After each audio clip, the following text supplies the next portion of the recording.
j'avais testé TikTok, j'ai pas aimé, j'ai arrêté tout de suite parce que les efforts sinon que ça demande d'aller à entre guillemets «à contre-courant» de ce qu'on aime pendant assez longtemps pour avoir des résultats, enfin c'est un truc de malade. Alors que si tu prends du plaisir, moi je sais pas, LinkedIn par exemple, t'en as, ils ouvrent LinkedIn, ils voient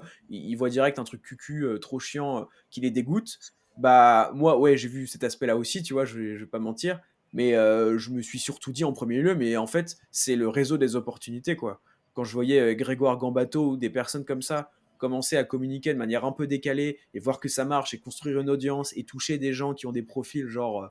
directeur marketing, responsable marketing, dans des grands comptes et tout, je me suis dit: «Mais attends, en fait, il y a un potentiel de malade». Et donc, j'ai toujours été un peu hypé par LinkedIn et je pense que c'est pour ça, au final, que ça commence à bien rouler. C'est que je suis resté assez longtemps et j'aurais jamais pu le faire si j'aimais pas. Donc, je pense qu'il y a vraiment